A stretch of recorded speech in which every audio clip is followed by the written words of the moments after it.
ఈరోజు ఈ వీడియోలో శ్రీ నృసింహ సరస్వతి స్వామి యవ్వనరాజు బారి నుండి సాయం దేవుణ్ణి ఎలా కాపాడాడో ఆయనలో తెలుసుకుందామంటే గురు బ్రహ్మ గురు విష్ణు గురుదేవో మహేశ్వర గురు సాక్షాత్ పరబ్రహ్మ తస్మై శ్రీ గురువే నమః.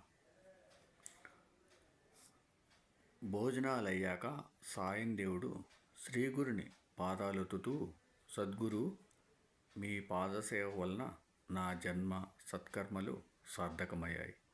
మీ అనుగ్రహం వలన నా పితృదేవతలు కూడా తరించారు.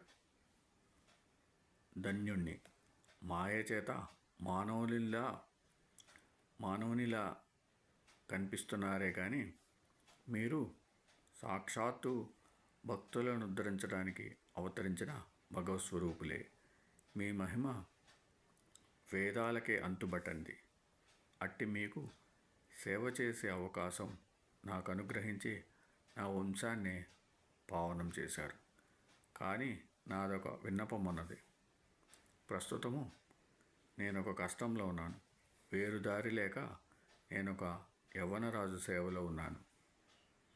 అతడు నరరూప రాక్షసుడే. అతడు ప్రతి సంవత్సరం ఒక బ్రాహ్మణ్ణి చంపుతాడు. నన్ను బలివ్వాలని తలచి ఇంతకుముందే నాకు కబురు పంపాడు. నేనిప్పుడు అతని వద్దకు వెళ్ళాలి, తప్పదు. నన్ను మీరే కాపాడాలి అన్నాడు. శ్రీగురుడు అతని తలపై చేయి పెట్టి ఆశీర్వదించి, నాయనా, భయపడకు. ఆ యవ్వనుడు నిన్నేమీ చేయలేడు. భగవంతుడు సర్వానికి యజమాని. నీవు అతడి చేత సత్కరింపబడి సంతోషంగా తిరిగి వస్తావు. నీవు వచ్చేదాకా మేమిక్కడే ఉంటాము. దీర్ఘాయుష్మాన్ భవ అని పంపారు. సాయం దేవుడు శ్రీగురుని మాటలు విని సంతోషంతో యవ్వనరాజు వద్దకు వెళ్ళాడు. తాను కబురంపగానే రాకుండా ఆలస్యం చేసినందుకు కోపంతో రాజు అతన్ని చూస్తూనే లోపలికి వెళ్ళిపోయాడు. సాయం దేవుడు భయంతో శ్రీగురుని ధ్యానించాడు. అంతఃపురంలోకి వెళ్ళిన యవనునికి అంతలోనే నిష్కారణంగా భయము, చనిపోతున్నంత బాధ కలిగి స్పృహ తప్పి పడిపోయాడు. అప్పుడు అతనికి ఒక స్వప్నం వచ్చింది. ఒక బ్రాహ్మణుడు అతనిని ముక్కలు ముక్కలుగా కోస్తున్నట్లు కనిపించి విపరీతమైన బాధ కలిగింది.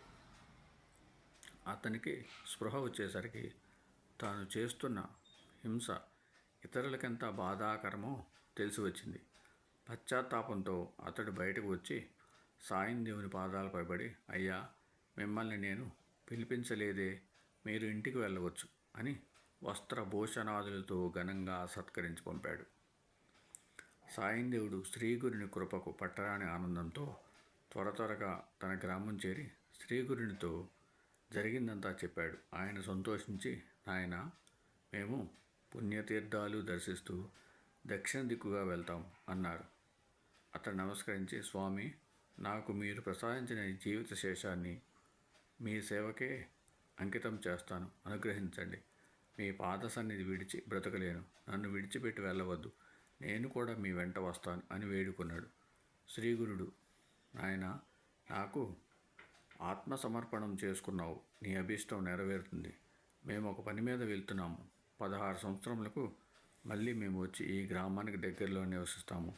నీవు అప్పుడు సకుటుంబంగా వచ్చి దర్శించుకోవచ్చు. అంతవరకు ఇక్కడే సుఖంగా ఉండు అని ఆశీర్వదించి శిష్యులతో కలిసి పాదచారి అయి అనేక పుణ్యక్షేత్రాలు దర్శిస్తూ వైద్యనాథం చేరారు. అక్కడ ఆయన కొంతకాలం గుప్తంగా నివసించారు. ఓం సమసద్గురు సాయినాథ్ మహారాజ్కి జయ. ఓం సమసద్గురు భరద్వాజ్ మహారాజ్కి జయ. ఓం శ్రీ దత్తాయ గురవే నమః. శ్రీ నృసింహ సరస్వత్యై నమః. శ్రీ శ్రీపాదవల్లభాయ నమః.